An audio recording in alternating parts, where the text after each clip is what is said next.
You're listening to an Airwave Media Podcast. There is only one road in, and that's the Bay Road. So they knew which way they were going. And again, everybody knew what the destination was. It was Concord. It was those supplies. As I said, Samuel Prescott had alarmed the towns around here, and they set off immediately. So they're gathering in Concord on the Concord Common, which is the usual place of parade for the militia. That's where they would train. So they're gathering there about 3 o'clock in the morning.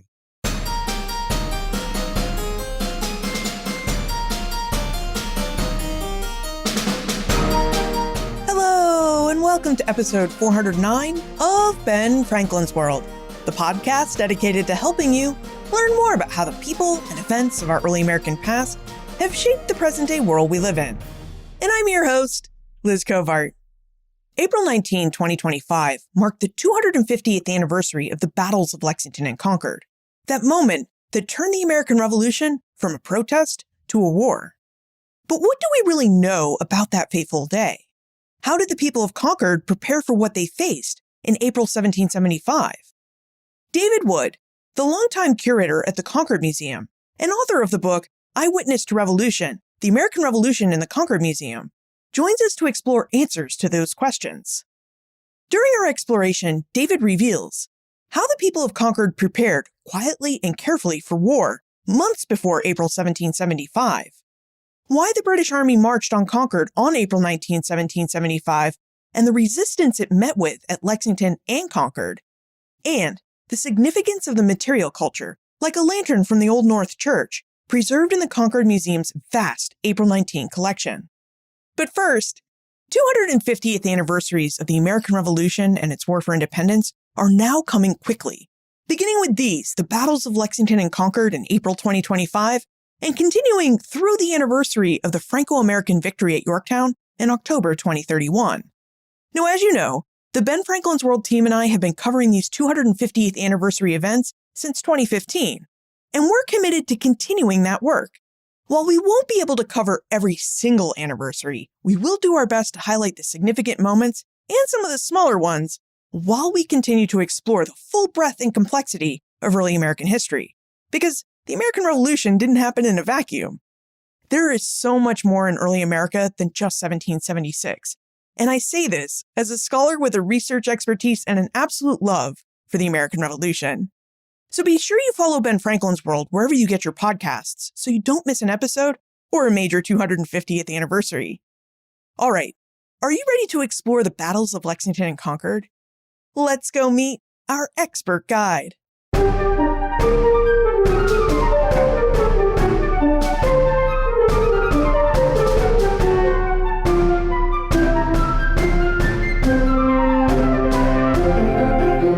Our guest has been the curator of the Concord Museum since 1985. Since then, he's developed a deep knowledge of the museum's collections, Concord history, and interpretive methods. He has overseen the development of 40 temporary exhibitions and the museum's NEH-funded permanent exhibition, Why Concord? He is the author of numerous scholarly articles and publications, including Eyewitness to Revolution, The American Revolution in the Concord Museum, a book that parallels the museum's April 19, 1775 galleries. Welcome to Ben Franklin's World, David Wood. Thank you. So, David, would you tell us about the Concord Museum and about the different objects you pulled from its collections to include in your book, Eyewitness to Revolution? Sure. The Concord Museum is, I think, reasonably viewed as a project of the mid-19th century. There was an individual collector in Concord named Cummings Davis who began assembling the material culture of Concord, this in a period before material culture was a defined phrase, but Davis was good at it, even though Davis's education and means were limited, but the collection was extraordinary, including some 2,000 objects or so by 1886, when the Concord Antiquarian Society was formed around the collection, which isn't always the way it goes. Like Colonial Williamsburg was formed around an idea before it was formed around the town itself. But included among Davis's interests, of course, was the Revolution. And in pretty short order, people recognized Cummings Davis as the place to deposit these materials. Davis was interested in things with histories. If it didn't have a history, it wasn't of interest. He's not an aesthetic collector. Davis collected history. So that's the basis for the book, or one of them. And there was another collector, Russell Cattell, who was here in the 30s, who was especially interested in documents and assembled some wonderful things there that are also included in the book. And then also it's the families who retained these objects for 5, 6 generations, and then they came to the museum. Yeah, I have to admit that I was a bit surprised when I read your book, Eyewitness to Revolution, to find just how deep and expansive the Concord Museum's collections are. And they're deep and expansive not just from a local history museum, and we tend to think of local history museums as having small collections, but they're just really deep and expansive on the American Revolution. There's so many objects, documents, paintings, and other material culture related to the Revolution. It's that focus, I think. Getting into the book, as you mentioned, it parallels our April 19th galleries, which use the collection to narrate the story of what happened on the day. So I just feel, well, how hard could that be? I'll just do that. But the collection's so good that it almost leaves no stone unturned. So it was great fun. Well, let's dig into the Concord Museum's April 19th, 1775 galleries. First, let's situate Concord on our mental maps of Massachusetts. David, if we're picturing a map of Massachusetts, where should we place Concord? Due west of Boston, half a day's ride, so 19 miles inland from Boston, and pretty much due west. And what did Concord look like by 1775? How should we picture the town of Concord during the Revolutionary era? Well, I think one of the salient points about the landscape was there were no trees. It was agricultural, and really all the trees had been removed for building materials and also to clear agricultural fields. So that's a big difference between then and now. It was a town of about 1,200, 1,300 people in the period we're talking about, stable at that number. It was mostly agricultural, but it's also the half-shire town for Middlesex County. So the courts met here twice a year, and that meant an influx of 400 or 500 people sometimes from around the county. There were lawyers in town as well as farmers. And I imagine that Concord must have been founded on that New England town model where you have a town center with your church and tradespeople, and then the farms that you're talking about where Concord was devoid of trees, that's really in the outlying areas. Those farm fields are surrounding the town. It is nucleated in that way, in that the meeting house and the townhouse are in the center of town. And there were about 100 farms of 60 acres each. Now, for us to understand the battles of Lexington and Concord, we should begin with the creation of the Massachusetts Provincial Congress in October 1774. David, what was the Massachusetts Provincial Congress and how was it established? It's a response to the laws that Parliament passed in response to the destruction of the tea in Boston Harbor in 1773. The response was harsh. The first act was to close the Port of Boston. Obviously, the Port of Boston is unsafe. If the tea is going to be destroyed, we can't ship anything in or out of Boston. So Boston's closed. That means Boston's out of work. There was also a new governance structure. There's now a military governor. This is Thomas Gage, who's the overall commander of troops in North America, had been stationed in New York, now is stationed in Boston, and is both military leader and governor. And then there were other changes in the council, the upper house of the Massachusetts legislature. It's now not elected by the lower house, which is popularly elected. So all these are viewed in an ill light. And when Thomas Gage called for the elections of another lower house, elections of the House of Representatives, and at that moment, there's a series of county conventions. This is a continuance of what began with the Stamp Act. Almost immediately, the people involved in protesting the actions of Parliament began forming what Parliament called unwarrantable combinations. So these county conventions are an extension of that, and the county conventions called for a provincial Congress. There had already been calls for a continental Congress. That began to meet in Philadelphia in September. In October, when Governor Gage called for these new elections and then said, never mind, you don't have to show up. These county conventions and the things that they're proposing and the instructions that towns are giving to their representatives makes it clear that this is not going to work out. Don't show up. Well, they showed up anyway, about 90 of the representatives, but that had been pre-planned. That was actually a suggestion both from the Middlesex County Convention, which met in Concord, and from the Suffolk County Convention. Suffolk County is the county that includes Boston. They both said there should be a provincial Congress, and the easiest way to do that is just to form the Congress out of those representatives that we are in the process of electing right now. So when these 90 representatives are up there in Salem and the governor doesn't show, they waited 2 days and resolved themselves into a provincial Congress. So this provincial Congress was really the revolutionary government of Massachusetts, as opposed to Gage's crown government or official government of Massachusetts. Absolutely. One of the first recommendations was don't give your taxes to Gage's government. Don't give it to Harrison Gray, but give it to someone who's going to represent the provincial Congress. They took the money. They immediately began reorganizing the militia. Gage said, this is unconstitutional. This is happening very, very quickly. So yeah, they seized the government. It had actually happened before. Boston's town meeting had actually seized the government in 1768. Only lasted for a little while, but Parliament noticed and said, you're not supposed to do that. But this time it stuck. Now, Marcia is curious why the British Army marched on Concord on April 19, 1775. And it seems if we want to understand this march, as you point out so beautifully in your book, Eyewitness to Revolution, then we need to figure out why the Provincial Congress decided to prepare for war and how they prepared. So, David, would you tell us how Massachusetts prepared for war and how Concord fit into these preparations? Almost immediately, the Provincial Congress set about both putting the militia on a new footing, which is what General Gage complained about, but also assembling supplies for an army. And in pretty short order, the Congress said, we need supplies for an army of 15,000. So they're even calculating how many troops they want to support with materiel. So at that point, Gage has a total of maybe 6,000 in Boston, so nearly 3 times the number, and they were confident they could raise that army.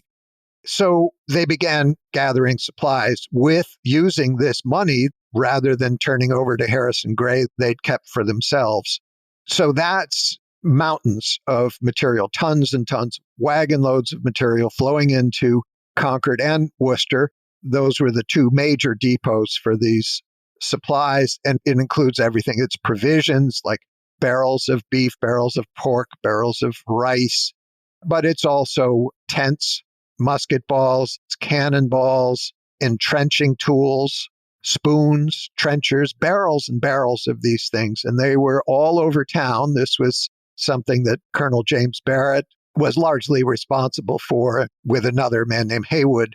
So they're taking these things in, and a lot of materials coming from Jeremiah Lee in Marblehead, because Salem is now the port of entry.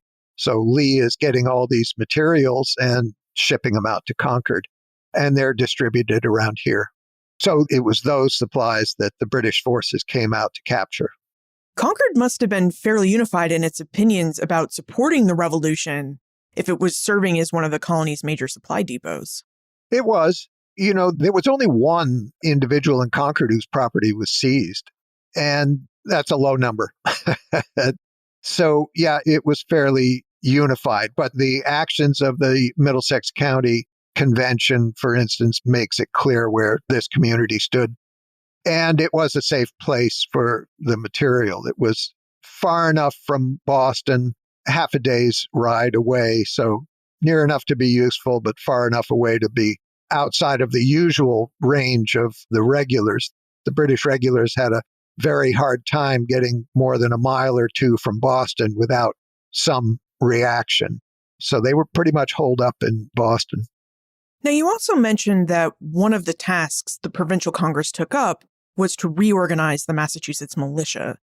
Could you tell us about the militia and how a town like Concord would have organized itself as it prepared for a possible war with Great Britain? Every community in Massachusetts had one or more militia companies since the 17th century. So that's every male in town between 16 and 60 is part of the militia, and you train once a year, usually in September. The Provincial Congress called for 1/4 of the militia to be minute companies, and that means they would respond at a minute's notice. It was a provision that had been made earlier, had been made in the 17th century on at least one occasion, but here again, it involved a quota of the militia. A quarter of them were meant to be minute companies, and those folks are training 2 and 3 times a week, and they're paid by the town. They get a special pay rate to do that. So they're preparing themselves to be professional soldiers beginning in 1774. Now, before the battles of Lexington and Concord on April 19, 1775, the royal governor of Massachusetts, General Thomas Gage, received intelligence that the Provincial Congress was amassing supplies at Concord. David, where did Gage get his intelligence from, and how did he use this information? In a way, Gage gets information like that everywhere. There really was no need for spies. Gage had a few, but you can't hide the kind of activity that they're undertaking. You know, these wagon loads of supplies coming from Marblehead to Concord. Everybody along the way noticed these are just tiny little towns. Everybody notices what's going on. So there's that. And that's all across the state. One of the items in our collection is a receipt for 33 cartridge boxes coming from Western Massachusetts. That's Oliver Partridge, who is turning over 33 cartridge boxes. And Oliver Partridge is sympathetic to the government and probably is not going to keep quiet about this transaction, which is amenable enough. It's here's a receipt and everything like that. But they took them from Partridge, and Partridge's governmental leanings were well known. So that kind of source, that kind of information would get back to Gage within a few days. And I'm sure that was flowing in from all quarters. But Gage also had the advantage of a paid informant in the highest echelons of the Provincial Congress. That's Benjamin Church, who sits on the Committee of Supplies, Committee of Safety. So the Committee of Supplies is the committee which is chaired by John Hancock sometimes. That's the committee that's gathering these supplies for an army of 15,000. So now that we understand why the first battle of the American Revolution took place at Concord, let's talk about the midnight ride of Paul Revere. So David, I was surprised to learn in your book, Eyewitness to Revolution, that the Concord Museum has in its collections one of the famous lanterns that hung from the Old North Church's belfry arch on the night of April 18, 1775. Would you tell us about this lantern and also tell us the story of Paul Revere's famous ride? Sure. I mentioned Cummings Davis, the collector. This is something that Davis acquired from the grandson of a Captain Brown who bought it from the sexton of North Church in 1782. So while the war is still going on, this Captain Brown bought the lantern. And as I said, it's Brown's grandson who turned it over to Cummings Davis in 1853 or 1854. So it's a venerable piece of the collection here. So that signal was actually a backup. Paul Revere is riding alarm for the Provincial Congress professionally and was very much trusted to do this work for the Provincial Congress.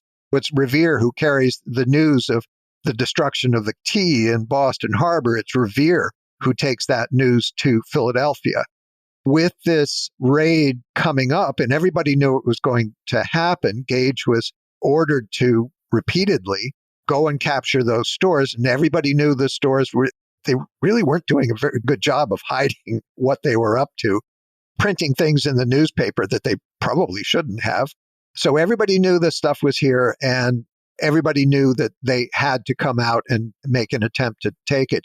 Gage was reluctant to do that because there weren't that many troops in Boston, and there were 40,000 militia-age men within a day's ride of Boston. That is something to conjure with, and Gage was aware of that and kept trying to delay, but was finally just flat out ordered, do it now. So everybody knows this is going to happen. Revere is a very trusted source and knows that when it happens, it's going to be my job to spread the alarm. Great. So Joseph Warren, the weekend before the 18th, Warren sent Revere out to Lexington with a message to Hancock and Adams, who were staying in Lexington, to be out of Boston at the home of a relative of John Hancock. There were even orders, not on the day, but there had been orders to capture Hancock and Adams and send them back to England for trial. This is one of the provisions of the Justice Act that Parliament had made, that they could be sent back to England for trial, and that would not have worked out well. So there in Lexington, Revere goes out with this message. On the way back, Revere stopped in Charlestown and arranged a signal with a captain of the militia in Charlestown that when they come, it's no longer a matter of if, but when they come, there are only two ways out of Boston. Boston is a peninsula, and actually in a neap tide and a storm, Boston's an island, because the Roxbury Neck is just this skinny little thing. So that's one way out, is Roxbury Neck. That's by land. And the other way is across the Charles River. That's by sea. The Charles there is tidal estuary. So Revere knows it's going to be quite a task to get out of town. There's a fortress at Roxbury Neck. This is something that Provincial Congress had been complaining about since the first day it formed, that there's a fortress, not just keeping people out, but keeping people in.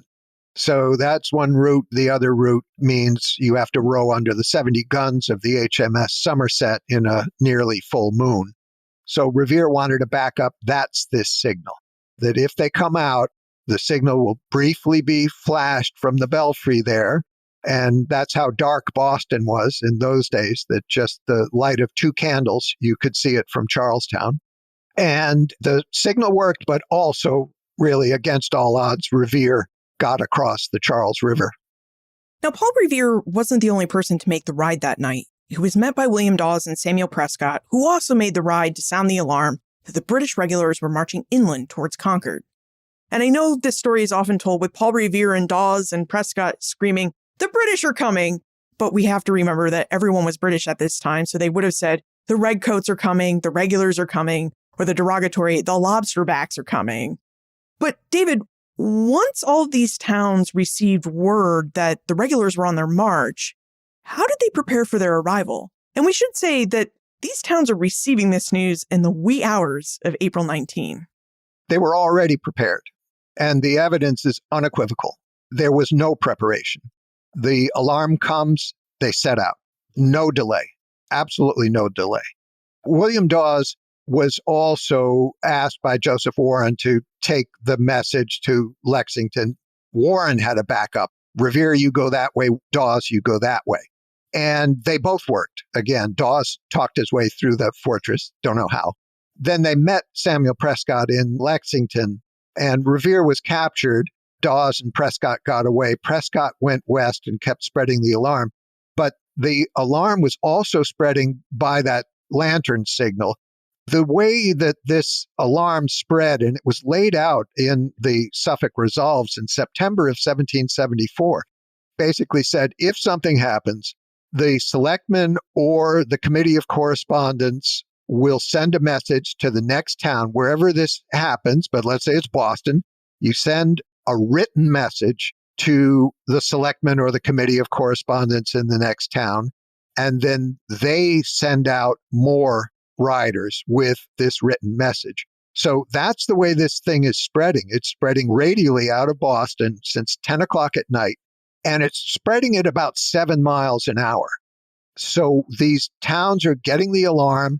They, as often as not, start ringing the church bell, and there are also alarm guns being fired from the towns. So that's the regulars, when they did set off, they're hearing these church bells and these alarm guns from the very beginning. So it's clear up, jigs up. But as I said, as that alarm got there, the troops set off. So the alarm got to Concord between 2 and 3 o'clock in the morning. At that point, the 700 British regulars, that was the first column that set out, they were still stuck in the mud at Lechmere. They got across, but then they waited. It was hurry up and wait. So Concord's got the alarm. Lexington got the alarm, Bedford got the alarm, Acton got the alarm, all about 2, 3 o'clock in the morning. And their minute and militia companies set off for Concord immediately. They know that Concord is where the regulars are going because that's where the supplies are. They set out immediately. And that goes for all the towns. Framingham is 30 miles to the south, and they got the alarm maybe 9 o'clock in the morning, but we're still able to march that 30 miles and be in Concord by about 12:30, 1 o'clock in the afternoon. So they wasted no time. It's the same with Danvers on the North Shore. They had to march at 4 miles an hour, which is a quick pace. But they did it and got to Arlington by the afternoon. So there were 23 communities. It wasn't just Lexington and Concord. There are 23 communities who had troops in the field responding to this British column by the end of that day. And the evidence, there's plenty of evidence. They got the alarm. They knew it was coming. They'd been training for it. Here comes the alarm. You go. They weren't debating. They weren't talking to their selectmen. Nope. They set off. How many British regulars marched out to Concord? Well, the first column was about 700, 700 or 800. But there was an order for a relief company that the commanding officer, Colonel Smith, heard those alarm guns, heard those church bells, and asked Gage for a relief column almost immediately. But again, like being stuck in the mud at Lechmere, the orders were lost, misplaced, put on the wrong table. And so the column didn't set off in a timely fashion. They got there in time to bail out the column, but there were logistical problems all day. But there are about 700 in the first column. That's who arrives in Lexington. That's who arrives in Concord. One of the beautiful aspects of your book, Eyewitness to Revolution, is its colorful collection of prints by Amos Doolittle. And these prints visually describe the events of April 19, 1775. So would you tell us about Doolittle's print of Lexington Green and what transpired there at approximately 5 in the morning? Right. So we don't have the original Doolittle engravings, but we have a set of the Goodspeed re-engravings done in 1901. And they're wonderfully useful in illustrating what happened. So that view of Lexington Common, that's good. Everything's where it belongs. There's Buckman's Tavern. There's the First Parish. There's the Belfry. They're all in the right place. There are a few things wrong in the depiction, in a way parallel to Paul Revere's Bloody Massacre, in that if you look at the Bloody Massacre print, this is the March 5th, 1770 firing when the members of the 29th fired on civilians in Boston, killing 5. You look at the print, and there's the captain with sword raised up as if giving an order, and the line is firing in unison. Well, that didn't happen, and that came out in the trial. That's not the way it happened. And similarly, in Doolittle's engraving, there's more order to the British regulars than seems actually to have been present. So they're firing in unison, and Major Pitcairn of the Marines is raising a sword. That's not quite the way it happened. But what Pitcairn did was there were 6 companies of light infantry who were sent to the front of the column. They were going to hold the bridges in Concord. Pitcairn took those 6 companies, and when they got on to Lexington Common, they saw 50 or 60 of Lexington's militia there, and they were armed. And Pitcairn didn't want to walk by armed troops and leave them there because then they're in your rear. That's not a good idea. So Pitcairn really, without orders, they weren't supposed to fire on them, but they did. And there were 8 killed immediately there, which is horrific out of just 50 or 60, even though Captain Parker, the Lexington captain, still mustered that company, and they turned out later in the afternoon and hit the column on the way back, which is really just amazing because those kinds of casualties should have been completely demoralizing. Everyone should have skulked away. Didn't happen that way. Something you take care to mention in Eyewitness to Revolution is the fact that the revolutionaries were really trying to be careful not to fire on the British without being fired upon.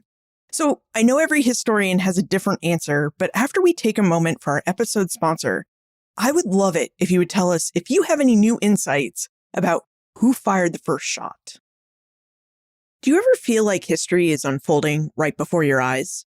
Our present-day headlines and news articles are full of stories with connections to early American history. Introducing History Behind the Headlines, a brand new newsletter from Ben Franklin's World. Each issue uncovers the historical roots of today's biggest stories, helping you see the early American past in today's present. Stay informed, see connections, and think historically. Subscribe for free at benfranklinsworld.com/newsletter. That's benfranklinsworld.com/newsletter, because the past is always present. David, do you have any insight from the perspective of the Concord Museum's collections about who fired the first shot that shot heard round the world at Lexington? Oh, I'm inclined to take Revere's word on that. So I mentioned Revere was captured. Revere was then released not far from the meeting house in Lexington. And unlike a sensible person, Revere didn't go home, but went right back to the Hancock Clark house and got Adams and Hancock out of there, and then went to Buckman Tavern and picked up a trunk load of John Hancock's papers. John Hancock is president of the Provincial Congress, so those papers are probably filled with information that would get a possessor in trouble. So Revere's got this trunk load of papers with another fellow. They're crossing the common. I had to go through our men, Revere says, so they went right through the column of militia. And Revere says he was about half a musket shot away when he heard a shot, turned around, saw powder, saw smoke in front of the column of regulars, and thought it was a pistol shot. So a pistol would have been carried by an officer. So that's Revere's account. As Lexington recovered from this skirmish, the British regulars continued to march. What was Concord doing to prepare for the regulars' arrival? Can you describe how the revolutionaries thought the British would enter town? Was there just one road, or were there many roads into Concord? And what did they do to prepare for the arrival of the regulars? There is only one road in, and that's the Bay Road. So they knew which way they were going. And again, everybody knew what the destination was. It was Concord. It was those supplies. As I said, Samuel Prescott had alarmed the towns around here, and they set off immediately. So they're gathering in Concord on the Concord Common, which is the usual place of parade for the militia. That's where they would train. So they're gathering there about 3 o'clock in the morning. And that would be Lincoln, Bedford, Concord. They're there. And a number of them go out the Bay Road to meet the column. So they know the column's on the way. They go out to meet them. Sensibly, when they see this column of 800, and there might have been 200 provincials or fewer, they turn around. The way the column's coming out, these companies of British regulars, they took the grenadier companies, those are the tall fellows, and light infantry. Light infantry it's just that. They're not carrying heavy equipment. They move nimbly. This was actually an innovation of General Gage earlier on. So there are companies of light infantry and of grenadiers. The grenadiers are in the road. The light infantry companies are flankers. They are on either side, the left and the right. So the provincials in Concord come out the road, meet this column, turn back around. We had grand music, Amos Barrett says. So they're playing fife and drum, and the British companies are playing fife and drum on their way in.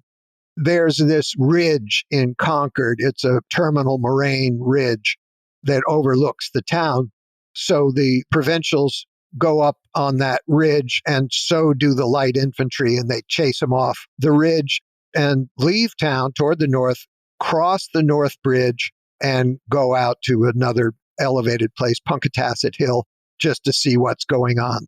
So they gather in town, they go out to meet the column, go out and cross the North Bridge and await further events. Would you tell us more about the North Bridge, a piece of which the Concord Museum has in its collections? Because for those of us who have heard of the Battle of Concord, the Old North Bridge looms large in our memories. Why is that? Sure. So there are two bridges that I mentioned. There were 6 light infantry companies sent out to hold the bridges. One's the North Bridge, one's the South Bridge. It's actually grenadiers who went out and held the South Bridge. But 6 companies of the regulars went out and crossed the North Bridge. So you're going from the east shore of the Concord River to the west shore of the Concord River. And 3 of those companies continued further on to the farm of James Barrett. This is the James Barrett who's organizing the gathering of all these supplies. But 3 of the companies stay at the bridge. Meanwhile, those 200 provincials are now more like 400 because more and more are gathering with the provincials, and they march down to a field just above the North Bridge, within sight of the North Bridge. And at that, the 3 companies of British regulars recross the North Bridge. They're now on the east side. And the provincials march in military order down to the bridge. There were some fires going on in town because the orders of the regulars were to destroy whatever they find. So they're burning carriage wheels, wheels for the cannon, carriages for the cannon. They're burning them. They're burning barrels of entrenching tools and things like that, and throwing barrels of flour into the mill pond. Again, there were no trees. You could almost see right into the center of Concord from the North Bridge. They see the smoke. Also, the regulars cut down the Liberty pole, which was flying a flag. They cut it down and burned it. They set fire to Reuben Brown's shop. Reuben Brown's a leather worker. So there's smoke from these fires rising, and the officers in charge of the provincial forces decide, we're going to go back to Concord. We're not going to let them burn the town down. We're going to go back to Concord. So they march down in military order to the North Bridge. And again, it comes back to that don't fire first. So those are instructions that are repeated at every opportunity. You'll see that wording in the Suffolk Resolves in September. This is the word that comes from the Continental Congress. Don't fire first. Don't fire first. Those are the orders that Captain Parker gave to the Lexington militia. Don't fire first. In fact, Parker ordered the militia to disperse. They didn't lay down their arms, but they did disperse. And so they were fired on while dispersing. This is across the board. Don't fire first. It was necessary to have the British Constitution on your side. And people heard that. So the provincials marched down in military order to the North Bridge. The companies of regulars fire 3 warning shots into the river. And apparently there was at times some suspicion that the British might fire blanks just as an intimidation factor. And so you'll see people saying, oh, I'm not sure they're firing live. When the balls splash in the river, there's no question they're firing live ammunition. So they fire 3 warning shots, and then they fired on the provincials. And at that point, Major Buttrick, who is in overall command of these 450 provincials, gave the order to fire back. They've been fired on. Now we can fire back. So Buttrick gave that order, and the order was followed. So the provincials fired back. It's Ralph Waldo Emerson's phrase, shot heard round the world. And Emerson was talking about the North Bridge. Really, more generally, Emerson's talking about the whole day is the shot heard round the world. But that firing back is what Emerson's referring to. When we hear the word battle, many of us tend to think of prolonged engagements where you have clear lines of people who are fighting each other, they're staring each other in the face, and they're fighting back and forth. It doesn't sound like what happened at Lexington or Concord were prolonged meet in the field and fire at each other types of engagements. But the Battle of Concord did continue after the regulars started to march out of town. So would you tell us about the British Army's march back to Boston and the continuation of these fights that happened in Lexington and Concord? It didn't just continue after the regulars left Concord. In the view of the English, it began after that. So the firing in Lexington, the firing in the North Bridge, that's not really part of that. It's the firing that happened about a mile out of the center of town at Merriam's Corner. And that's a point where the Bay Road, what's now Lexington Road, crossed the mill stream. So this is the stream that's feeding the mill pond in the center of Concord. That's the pond that they're dumping cannonballs and flour into. So that's a pinch point. That's a good tactical place to hit a retreating column. And that's exactly what happened.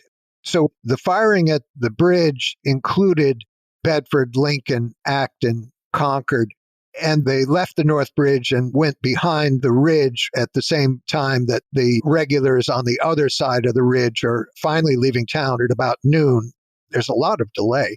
So the firing at the bridge is about 9 o'clock, but they didn't leave Concord till about noon, even though they found very little to destroy. So it's not the Concord, Lincoln, Acton folks who fire on the column at the bridge at Merriam's Corner. It's other communities. It's Bedford, it's Westford, it's Stowe. There are others there because there's 23 communities who turn out as soon as they get the alarm. So you have all these other companies at the bridge. The column isn't necessarily outnumbered at Merriam's Corner, but in pretty short order, they are outnumbered. The Framingham Company, which, as I said, had to march 30 miles to get there, they hit the column not far beyond that. So in a way, what our collection says and what the first-person accounts say really corroborates what General Gage said in the official report. This had to be a pre-concerted action. You can't get that many troops out that quickly at exactly the right place. As I said, these alarm riders are proliferating. Every time it goes somewhere, there's 2 more that go out. They seem to have been flying all over the landscape. And so the communication was very good. When a new community joined, it hit the column exactly where it was. You mentioned Gage's after report. Would you tell us more about the aftermath of the battles of Lexington and Concord, which included that near constant firing at the British throughout their march back to Boston? If we're to look at the aftermath, how many regulars were killed and wounded? And was the British mission to destroy the supplies in Concord a success? No, it wasn't a success. They really found very little. They burned a few carriages. They tipped over some flour. I'm being dismissive, but there wasn't much. The Provincial Congress was playing a shell game, and they were pretty good at it. They were moving this stuff. There are orders coming from the Provincial Congress on April 18th. Take these cannon to Groton, take these canteens out of Concord, take this out of Concord, move this here, move that there. They knew it was coming. They moved the stuff out of harm's way. So the regulars didn't find much, but their figures were pretty bad. They lost 73 killed. That's 5% killed. If you take both columns, it's just the column of 700 that came to Concord and then left Concord. That's 700 at Merriam's Corner.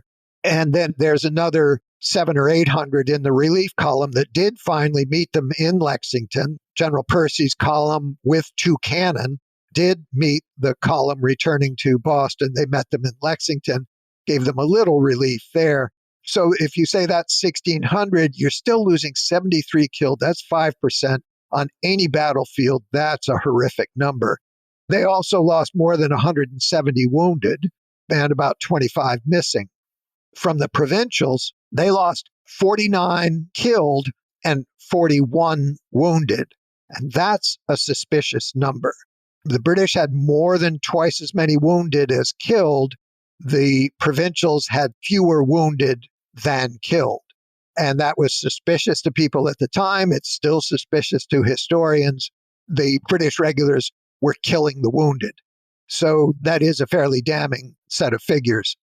Yeah, when I worked for the National Park Service and developed my interpretive programs for Bunker Hill, I was amazed at how little record keeping there was in that period when it came to documenting troop numbers. Now, I am curious about how the news of the battles of Lexington and Concord spread, because when I was working at Bunker Hill, we like to tell this story about how after those battles, about 25,000 people came from all over New England to amass at Cambridge and Roxbury, which began the siege of Boston because, as you mentioned, Boston was a peninsula in 1775, and the Revolutionaries' presence kept the British stranded in Boston. So would you tell us what the Concord Museum's collections of contemporary reports about Lexington and Concord have to say about how people throughout New England and throughout the British American colonies learned and read about the news of Lexington and Concord? Well, the word spread by that initial alarm. By the end of the day, there were at least 5,000 provincials around that column that's returning to Boston. And 2 or 3 days later, the estimate is 15 or 20,000. So on the day, it's the communities that are a half day's ride from the column, and that's 23 of them. But the next day, a couple days later, for instance, you get the Stockbridge Band from Stockbridge, Massachusetts. The provincial Congress actually raised the army on April 8th, 11 days before the firing began. The provincial Congress said, we're going to raise the army. And they told Connecticut that, they told New Hampshire that, they told the Stockbridge Band that in Stockbridge, and they set off as soon as the alarm got to Stockbridge. So they marched all the way across Massachusetts, and they're in Cambridge 2 days later. Troops from Connecticut came up. They're outside of town in just a couple of days.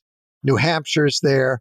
So the alarm, again, because everybody knew it was coming, as soon as they got the alarm, they knew exactly what it meant.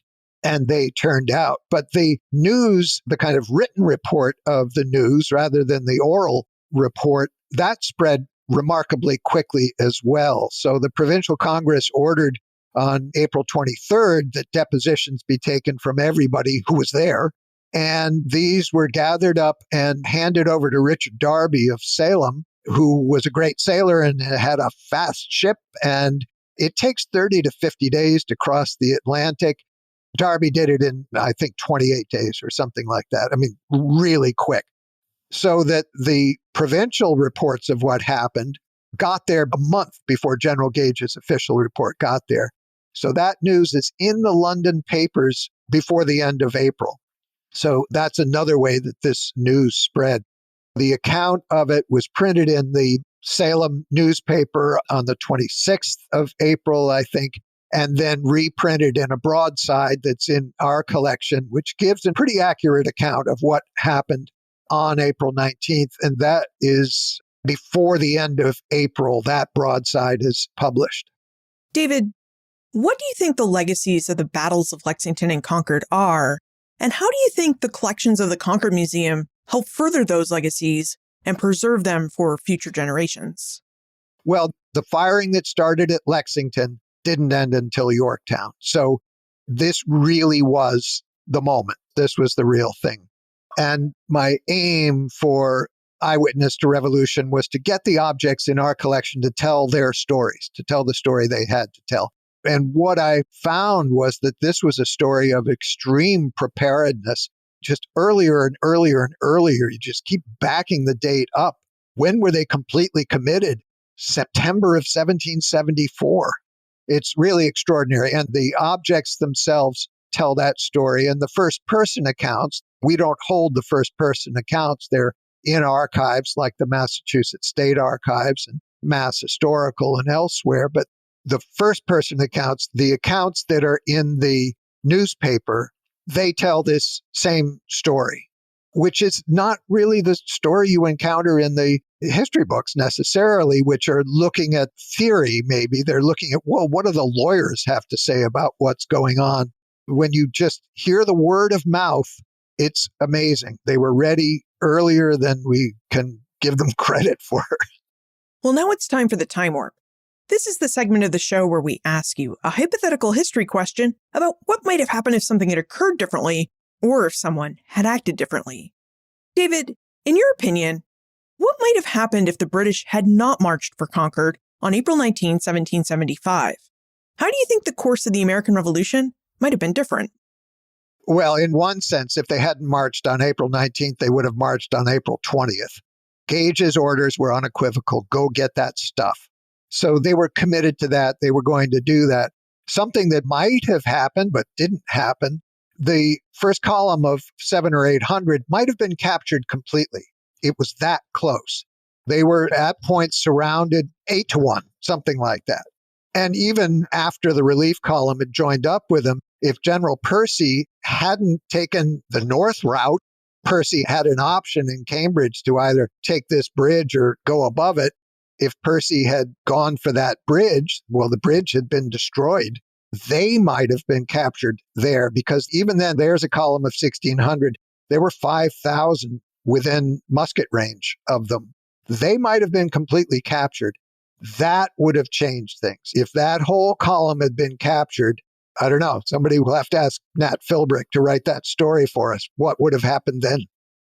David, Travis would like to know more about the Concord Museum and its April 19, 1775 galleries. Well, there are about 78 objects in the book in Eyewitness to Revolution. Half of those or so are on view in the April 19th galleries that are open to the public, will be free and open to the public on April 19th, 2025.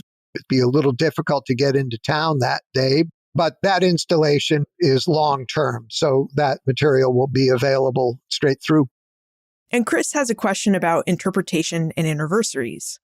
Chris would like to know how significant anniversaries of the American Revolution, specifically of April 19, from 1825 to 2026, have impacted the Concord Museum's interpretation and broader understanding of the battles of Lexington and Concord. They reinforce it every time, really. And, the first of them is 1824 when Lafayette came to Concord. And that, again, it changed the way the community thought of itself. Almost since April 20th, Concord had a different view of itself as a community because of what happened there on April 19th. And that's really never gone away. And so there is now this legacy of these celebrations every 50 years, every 100 years. This is one of the 50s. So the president visited in 1875 and again in 1975. It was the vice president who visited Concord in 1925. So that was in one of the 50s. And every time it's a moment for not just the nation at large, but for the community itself to reflect again on what happened.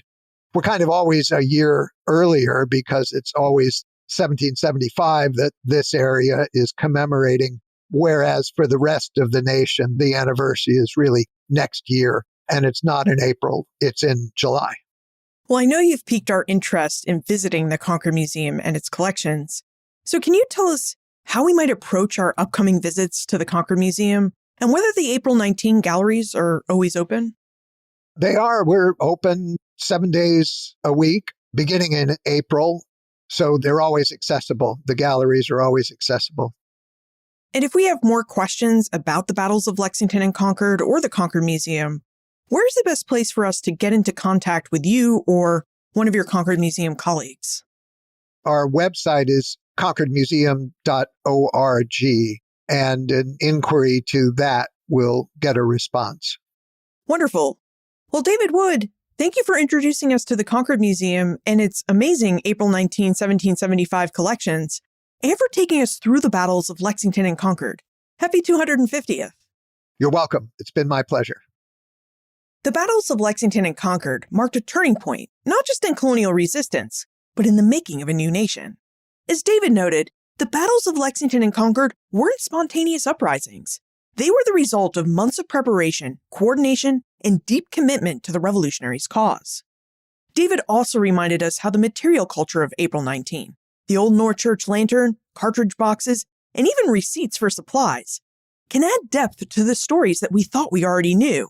And they can humanize soldiers and civilians who had to make the tough decisions of whether to fight for their rights or fight against their fellow Britons. These objects in the Concord Museum's collections help us understand the fear, the strategy, and the bravery that defined April 19, 1775. Now, one of the most striking parts of our conversation was the description of the Massachusetts alarm system, a carefully planned network of riders, signals, and community coordination that allowed news of the regulars' march to spread quickly across Massachusetts and into its neighboring colonies. Within hours of the alarm, companies of Minutemen and militia from 23 towns mobilized and marched through the night to meet the moment. It's a powerful reminder of how communication and shared purpose fuel collective action. Now, as we commemorate the 250th anniversary of these battles, it's worth remembering that the events of April 19, 1775 were only the beginning of the American War for Independence. Between now and October 1831, we'll mark many more milestones, turning points in a war for independence that reshaped the world. Here at Ben Franklin's World, we'll continue to bring you conversations that explore the Revolution's 250th anniversaries, while also diving into the wider world of early America, the history that gave rise to the Revolution and shaped its legacy. Because early American history was bigger than a single year or a single battle. It was a tapestry of people, ideas, and experiences that still echo in our present-day world. Look for more information about David, the Concord Museum, and David's book, Eyewitness to Revolution, plus notes, links, and a transcript for everything we talked about today, all in the show notes page. benfranklinsworld.com/401. Friends tell friends about their favorite podcasts. So if you enjoy Ben Franklin's World, please tell your friends and family about it. Production assistance for this podcast comes from Joseph Edelman, Karen Wolf, and Morgan McCullough. Breakmaster Cylinder composed our custom theme music. This podcast is part of the Airwave Media Podcast Network. To discover and listen to their other podcasts, visit airwavemedia.com. Finally, is there a historical object or place that has helped you see the American Revolution in a new light? Let me know. Liz@benfranklinsworld.com.